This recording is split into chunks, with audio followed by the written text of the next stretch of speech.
And now let's switch gears, and it's time for some more free legal advice with Greg Remmenga. And Greg, thanks for coming in. Thank you. How are you this afternoon? Doing great. You warm? You okay? I'm a little bit cold. But a little bit cold? All right. Doing okay. All right, awesome. What do you have for us today? Well, I thought we'd talk about drowsy driving. Okay. We've talked about distracted driving quite a bit. Yes. And everybody knows about intoxicated driving, but very few people talk about the drowsy driving that's happening. Okay. More than 1 in 10 people this last year drove and fell asleep. Wow. Of the accidents that require hospitalization, 1 in 8 of those hospitalization accidents were caused by drowsy driving.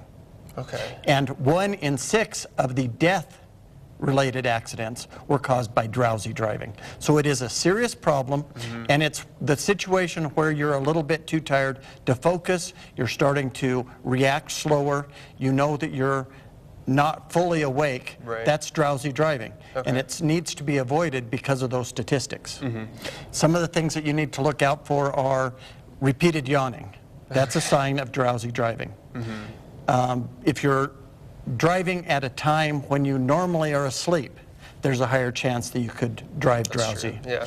And if you're already drowsy and you have any alcohol, even if you don't fit in the category of intoxicated, the alcohol can affect the drowsy driving significantly and cause you to fall asleep. Right. So it's something we need to avoid, especially on a night like tonight when people are going to be staying up late. Yes. They're going to be driving maybe with a little bit of alcohol, not enough to be intoxicated, but a little bit of alcohol, enough to cause a driving drowsy scenario. The solutions are have a friend drive with you. You can talk and keep each other awake. True, yeah. Pull over for a nap. 5-10 minute nap. You can then finish the rest of your drive, or find a different place to sleep and drive home later. Right, yeah, because we don't usually hear about drowsy driving and like accidents because, oh, someone was tired. It's always stressing with alcohol, Right. reckless driving.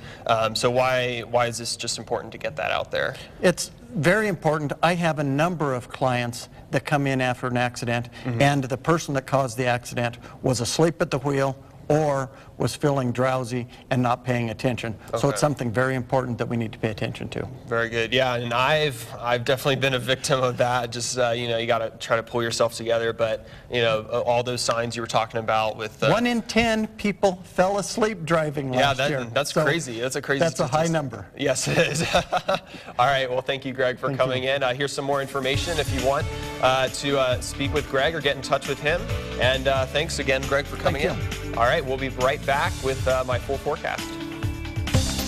If you want Greg to answer one of your legal questions, visit krextv.com, click on Live in the Studio, and submit your question on the right side of the screen.